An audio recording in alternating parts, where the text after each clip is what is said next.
You may feel like what you have to say is so insignificant.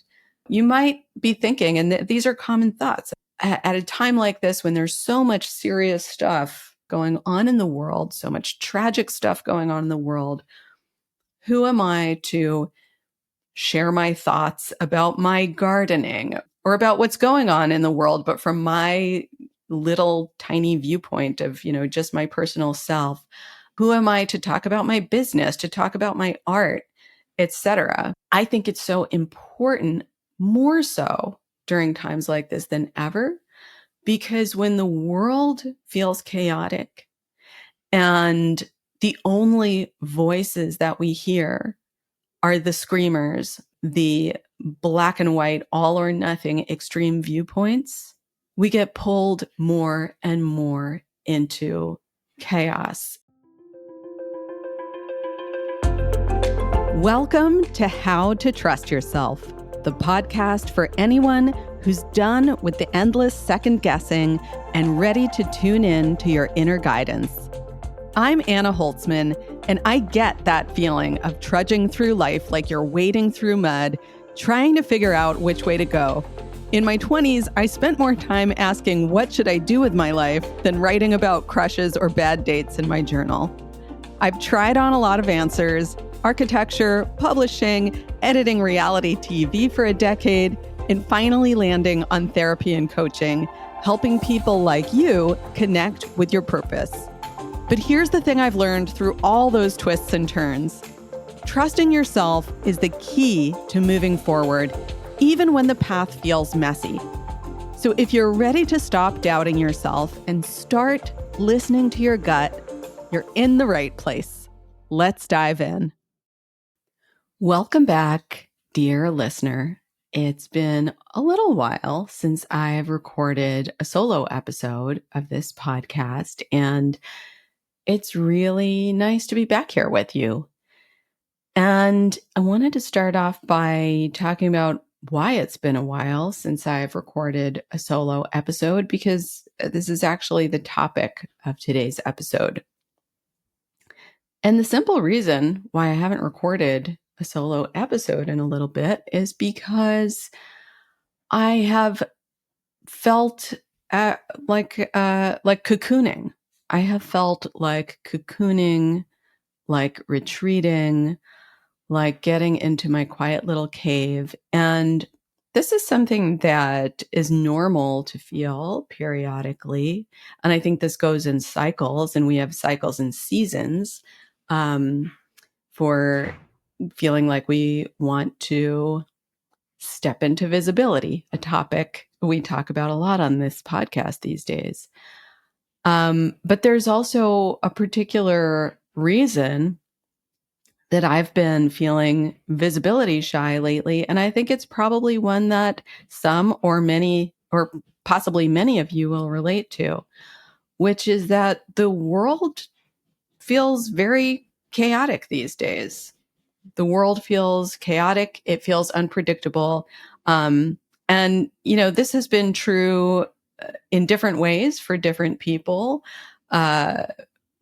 for a while now. Different waves of what's going on in the world hit each of us differently. But it's just been hitting me in particular strongly lately. And I'm sharing this because this is something that you've probably experienced, that you probably will experience, that we all experience in different ways and at different times, whether it's because of stuff going on in our personal life or stuff going on globally. When things feel chaotic and unpredictable, our nervous system gets scared, which is, a normal response.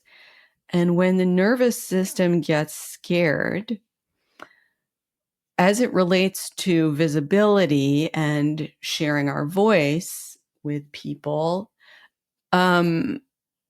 we human beings, we living beings, tend to respond in one of two ways.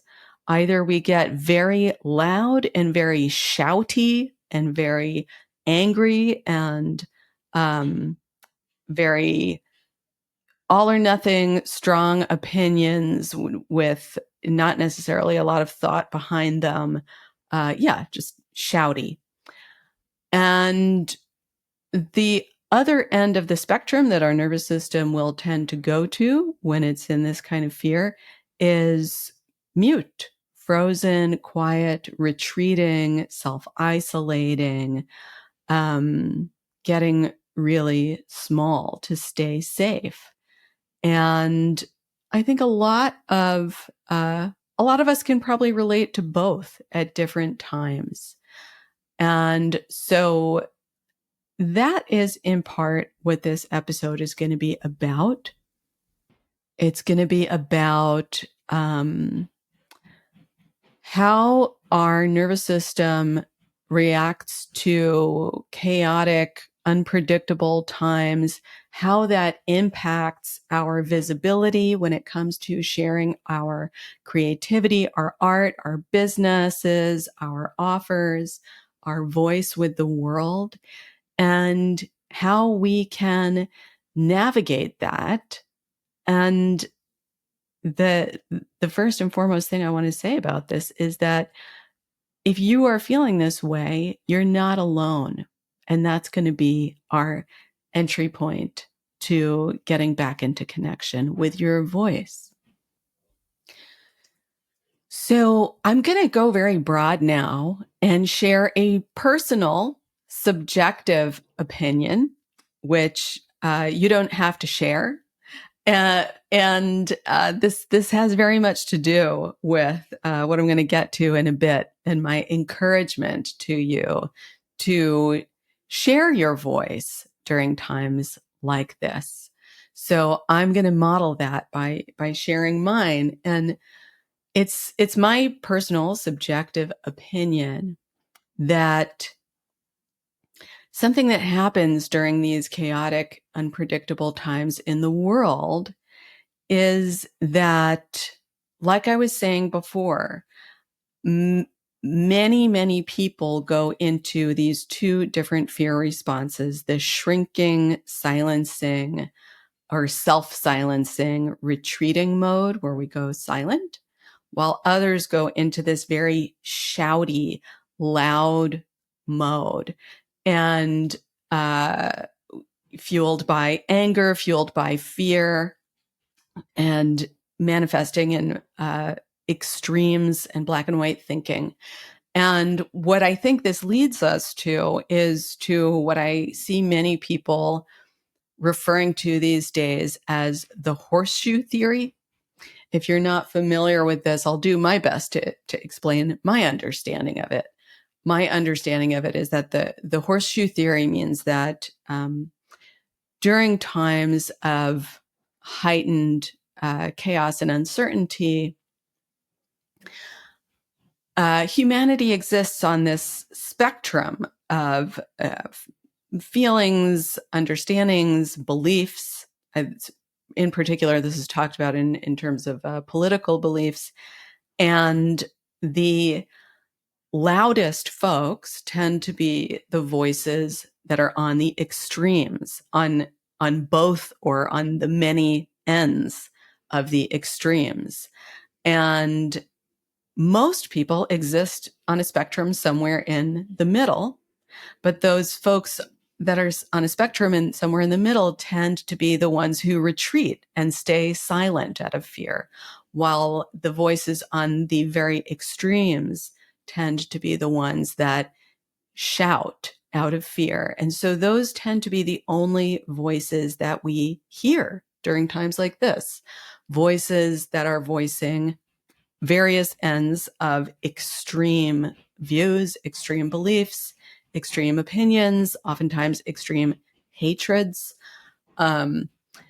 Those voices tend to be the loudest and the most prominent. And because of that, they seem to be the only voices or the only viewpoints out there. But according to this theory, what's actually true is that this silent, retreating majority of folks who are responding to fear by staying silent exist on this much vaster and more varied and more fluid spectrum in the center. And so the idea is that, you can visualize this as the shape of a horseshoe where the extremes are coming together and are actually much more similar to each other. You can hear them echoing each other with many times almost identical language. Just, the names are the names of things are swapped between the two groups, but they're often spouting very similar language, very similar extreme viewpoints. And so they're coming together at those two ends of the horseshoe, whereas there's a lot greater variety and variation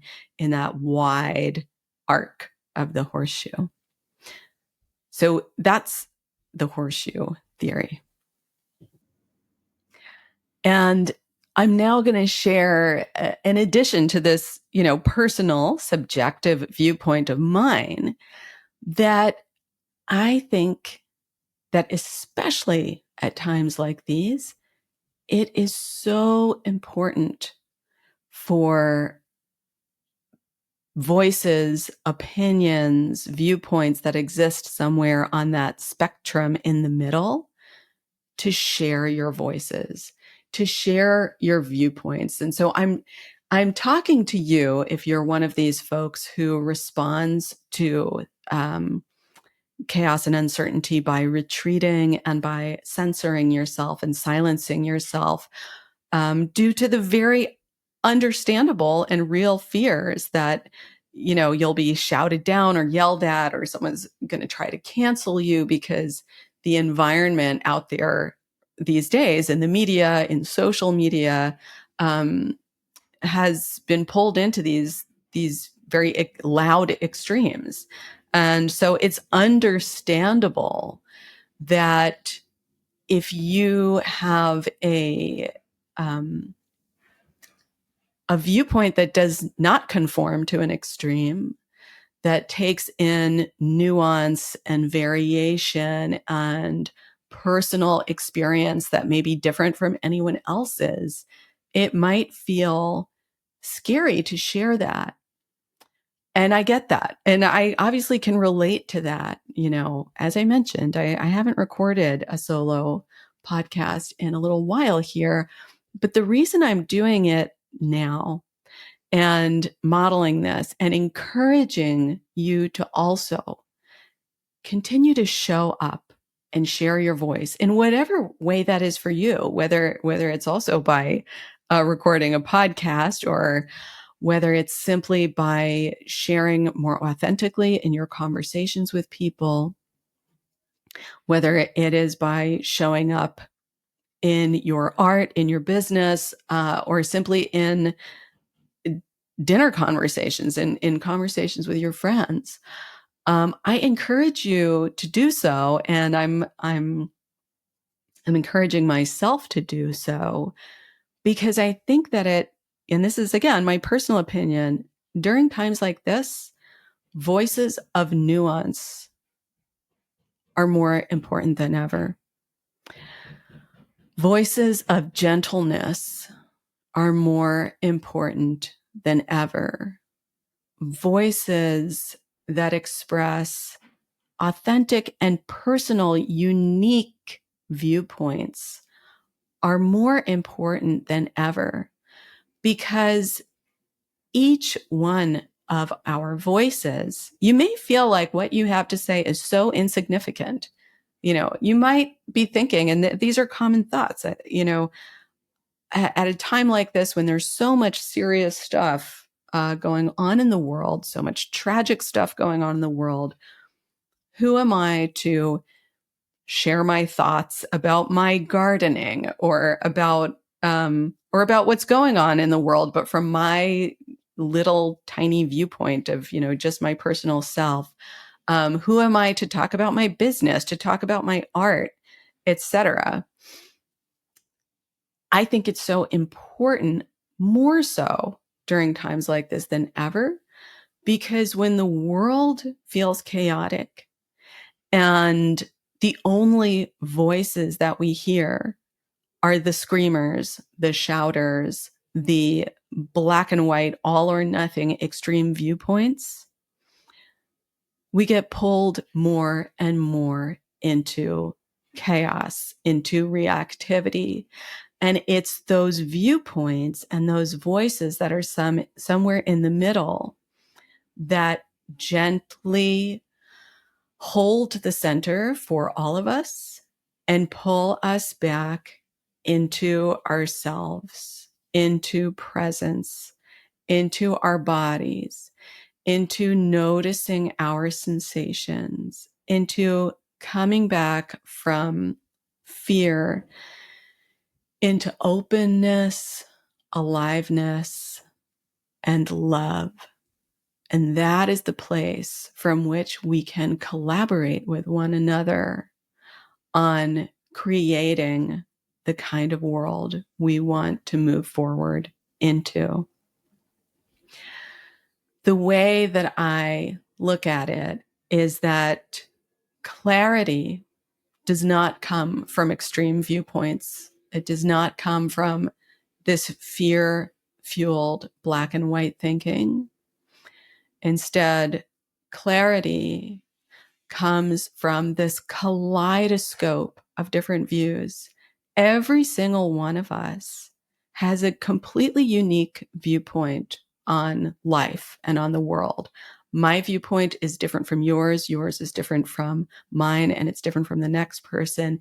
Each and every one of us has something that nobody else in the world has, which is your unique viewpoint on life. And when we share those viewpoints with one another, we get to collect all of these different viewpoints together. That creates this sort of kaleidoscope. And the more viewpoints that are added to this kaleidoscope, the more blind spots are filled in, and the more clarity we get to see. And the more clarity we get to see, the more nuance we get to see, the more grounded we are able to be, the more reconnected again to presence, to our felt senses, to our bodies, to the earth, to that nervous system state within us that is capable of expansiveness and love. And this is not to say that feelings of fear and anger and shouting and strong viewpoints are without cause. It's not to say that they're without value, but it is to say, and again, this is my personal opinion, that if we allow those shouting voices to be the only voices, that is a dangerous place. That is an avenue toward greater and greater chaos, violence, and dis-ease within the world. We need unique viewpoints. We need unique voices. And we need voices of subtlety, nuance, warmth, and gentleness. And so I guess this is my soapbox pitch for you to add your viewpoint to this kaleidoscope that we get to share. I'm going to use another metaphor here in addition to the kaleidoscope, which is the idea of a holding environment. What is a holding environment? This is an idea, or it's a term that I believe was created by a psychologist named Donald Winnicott. I'm not an expert on him, but I really like this term. And from my understanding, this term originates in the field of child development. And the idea is that the role of the parent is not to control the child's development. It is not to develop the child for them. It's not to do development for the child, but rather the role of the parent is to be a holding environment. And what that means is to be a safe enough feeling environment for the child to be able to access their innate expansiveness and to grow and to develop on their own terms, being held by the nervous system or the energy of the parent who is not perfect and is not perfectly regulated all the time. That's not realistic or possible, but is able to hold themselves with enough grounding that they're holding the ground for the child, creating an environment in which the child can grow and flourish in their own way. And so I also personally believe that when we contribute our voices to others, to clients in our business, to folks who consume our art, to our friends, to our neighbors, to our community around us, when we contribute our voice from a place of nuance and empathy and expansiveness, we are also contributing to a holding environment for our collective community, a holding environment in which our community, our neighbors, our friends, our clients, our partners can,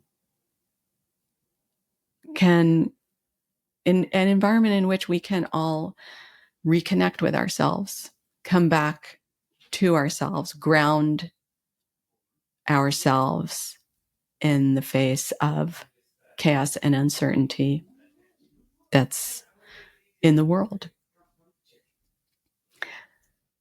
And, I look at coaching, which is what I do. I'm a coach. I look at coaching, or at the role of coaching and the purpose of coaching, as a holding environment. As a coach, I believe that my job is not to tell my clients exactly what to do. Certainly I can share my thoughts and suggestions, but my role is not to tell them what to do, how to think, what to feel, what to believe. My role is to be a holding environment. My role is to hold myself in a place of presence and expansiveness and, dare I say it, love, which can be pretty controversial. I'm also a therapist, and I've heard other therapists say, oh, it's not appropriate to love your clients. Well, I have a different opinion about that.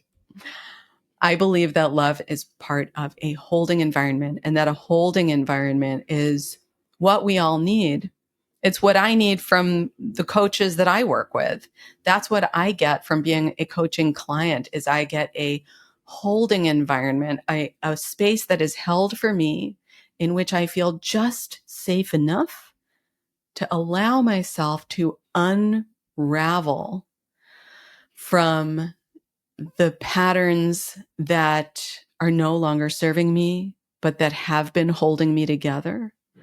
And I need that holding environment, that container of safety, so that I can feel safe enough to let those patterns that have been holding me together to unravel just enough so that I can feel expansive, so I can tap into my intuition, so that I can discover what is the next right direction for me to go in. What is the new pattern that I want to weave into my life, into my business, into my creative work? And that's what I get from my coaches. And that is what I view my role as a coach to my clients. And I also view my clients as holding environments. When I see my clients creating their art, creating their business offerings, creating their services that they offer to their clients, writing the books that they're writing, putting them out into the world, these are all vehicles, these things that my clients are creating. These are all holding environments that will hold their clients, their readers, their consumers of their services, their products, their art, that will provide for their audience a place to be held and to feel safe enough to let themselves unravel just enough from whatever protective but no longer useful patterns have been holding them together, so that they can find their way to a new, more flourishing, expansive path forward. So if any of this is landing with you, if you are feeling a connection to anything that I'm putting out there today, and if you see yourself in some of the fears that I've described, these thoughts of, who am I to share my voice at a time like this? I don't really have anything of value to say. I promise you that you do. I see this over and over in the groups that I run, because I run some groups too, and I see this over and over again where I'll ask folks to share, and there'll be this long silence, and finally someone will say, I don't know if this is really going to make sense, or if it's even worth saying, or I'm not even sure what I'm going to say. And I always remind them, if you choose to say it, it's a gift. You're opening the door for the rest of us. And inevitably, whatever it is that they share, it does open the door for self-reflection, for conversation, for connection, for being reminded that we're not alone, for discovering something new about ourselves and about each other. And that is just the most enriching thing in life, in my opinion. So if you're seeing yourself in some of these fears, these thoughts of, oh, I couldn't possibly share my voice at a time like this, I have nothing to say, it just feels safer and more comfortable to stay small and stay quiet. But at the same time, you're also feeling a little tingle about something that you heard today, something that's percolating inside of you, something that does feel like it's pressing at your heart and wanting to be said and wanting to be shared. If you're feeling that desire to connect with other real human beings through sharing your thoughts, your voice, your art, your writing, your business offerings, your services, your gifts, reach out to me. Reach out to me. You're not alone in this, and you don't have to walk through these fears alone. I would love to support you. This is what I do. I care so deeply about it. I care so deeply about connecting with you and supporting you in connecting with those who you are meant to serve and connect with. So I'd love to chat with you. I'd love to hear from you. I'd love to learn about you. And I encourage you to send me an email. I'm at anna@annaholtzman.com. You can connect with me through my website, annaholtzman.com. You can fill out an application for coaching. I am accepting folks onto my wait list right now. I'll be opening this one-on-one coaching back up soon in the near future. I will be opening up some new group offerings soon, but that's to come, and you'll be the first to know. I'll share about it on this podcast, but reach out to me now. You can also always find me on Instagram and send me a DM, Anna_Holtzman. Sending you so much love. You are not alone in what you're feeling, and I'm sending you love. Take good care. If you enjoyed today's episode, please do me a favor. Hit that follow button so you don't miss a thing, and leave a rating or review. It helps more people find this show, and honestly, it makes my day. And if you're looking for more ways to trust yourself and start listening to that gut instinct of yours, come hang out with me on Instagram at Anna_Holtzman. Let's keep the conversation going. Thanks so much for listening, and until next time, trust yourself. You've got this.